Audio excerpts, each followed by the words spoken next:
వార్షికోత్సవానికి వచ్చి దీన్ని జయప్రదం కావించినందుకు మా ఆర్ట్స్ కాలేజీ తరఫున మీ అందరికీ కృతజ్ఞతలు తెలుపుతున్నాను. ఇకపోతే తర్వాత కార్యక్రమం నేను రచించిన హాస్య నాటిక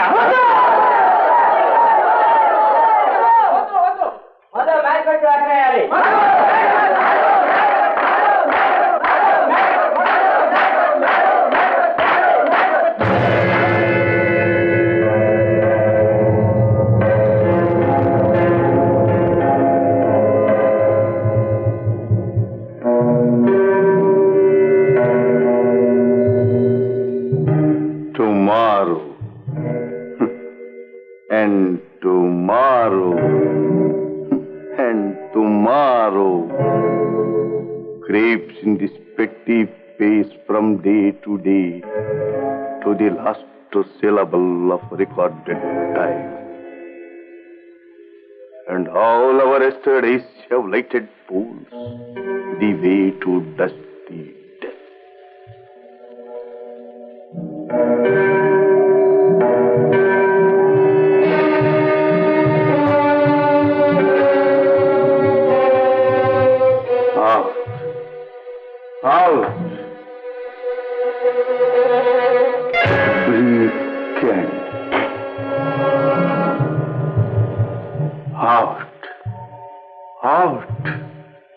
Brief candle. Lies, but a walking shadow. A poor player that struts and frets his hour upon the stage. And then, he's heard no more.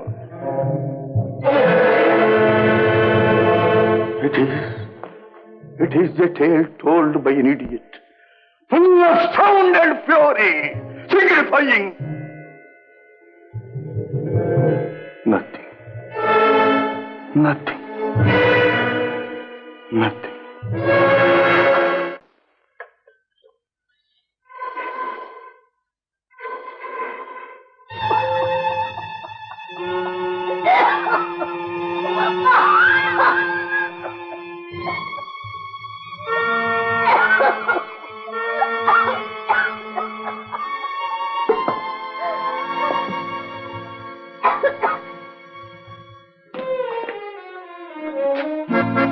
అమ్మా అమ్మా అమ్మా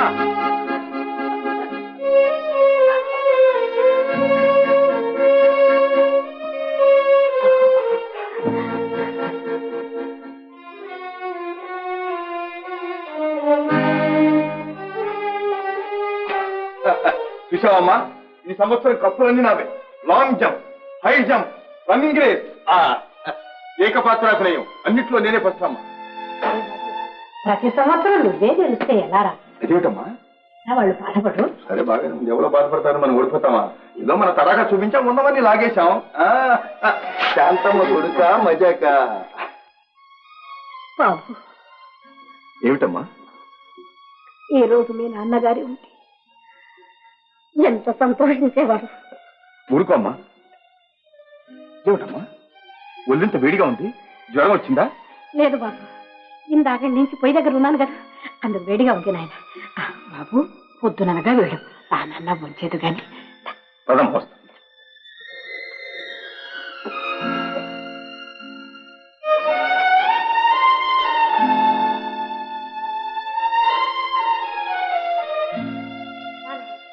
ఇక్కడ భలే ఆకలిగా ఉంది, స్వప్న వడ్డించమ్మా.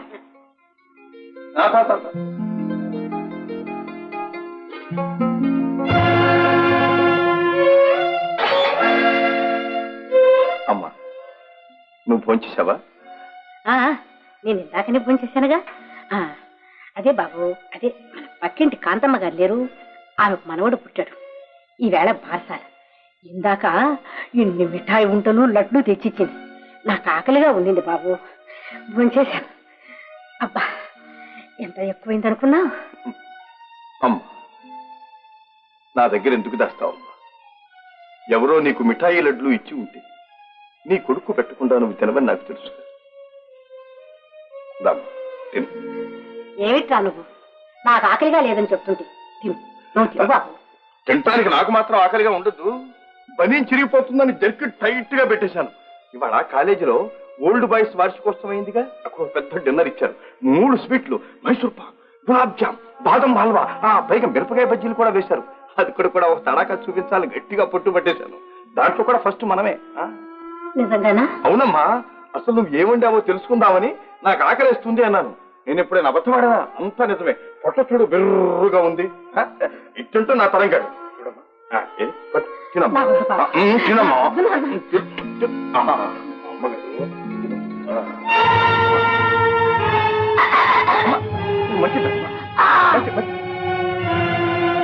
అమ్మా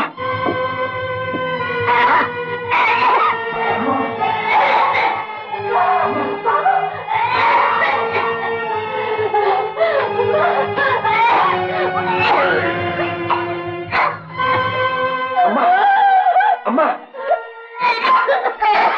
అమ్మా, ఈ దగ్గేమిటమ్మా? ఈ జ్వరం ఏమిటమ్మా? చెప్పమ్మా. అమ్మా అమ్మా, సమయానికి వచ్చాం. మా అమ్మకి దగ్గు తెర్రగా వస్తుంది. నేను వెళ్ళి డాక్టర్ని తీసుకొస్తాను. కాస్త చూసుకుండమ్మా.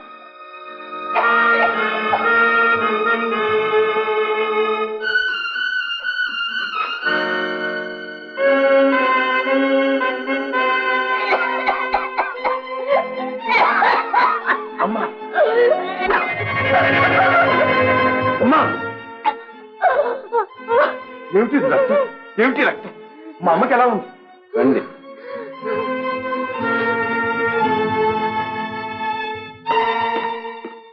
డాక్టర్, మా అమ్మ తప్పి ఆమెకు క్షయవ్యాధి.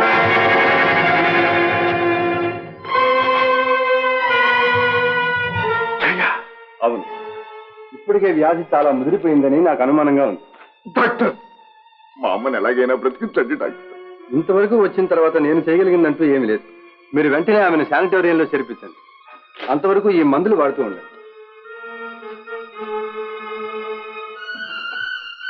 ఖరీదైన మందులే, కానీ చాలా అవసరం. పర్వాలేదు, ఉంచండి. Thank you doctor. It's all right.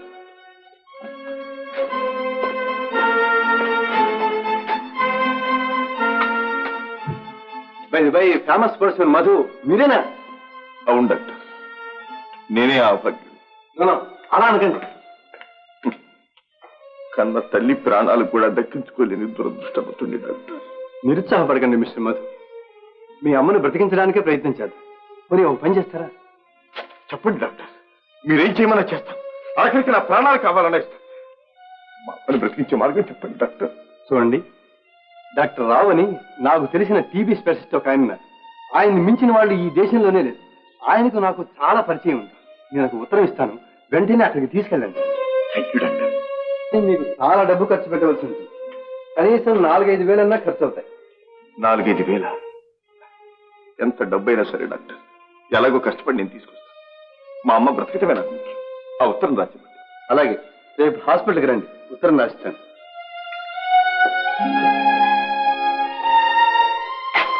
Thank you doctor. Thank you. Madhu, ఏమిటమ్మా? డాక్టర్ గారు ఏమన్నారు నాయన? ఏం పర్వాలేదు అన్నారు. ఇది మామూలు జ్వరం, 4 రోజుల్లో తగ్గిపోతుందన్నారు. నాకు తెలుసురా, నేను చెప్తే విన్నావా? అనవసరంగా కంగారు పడిపోయి. ఎంత చిన్న జ్వరం అయితే మాత్రం ముందు తీసుకోవటం మానేస్తావమ్మా. అంతేకాదు, చూడమ్మా, ఇల్లు ఎంత తిరుగుగా ఉందో. మంచి గాలి వచ్చే యోగ్యత కూడా లేదు. ఇక్కడ ఉంటే మళ్ళీ జ్వరం రావచ్చు అన్నారమ్మా. గాలి మార్పు కోసం ఎక్కడికైనా తీసుకెళ్ళమన్నారు. అక్కడ వైద్యం చేస్తే మళ్ళీ ఈ జన్మలో ఈ జ్వరం రద్దటం. నువ్వు ఎంత అమాయకుడు నాయన. ఏమిటమ్మా? ఎలాగో ఈవేళ రేపు రాలిపోవలసిన దాన్ని. అమ్మా బాబు,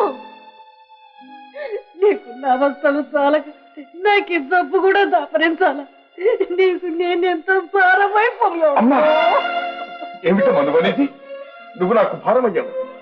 నా కష్టంలో ప్రాణం ఉండగా మళ్ళీ ఆ మాట ఎప్పుడూ అనకమ్మా. నా వల్లే నీకు ఈ అవస్థ వచ్చింది.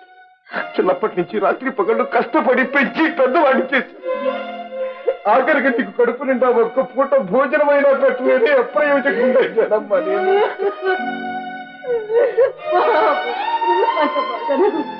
అదంతా నా దురదృష్టం. బాధపడకుండా ఆయన.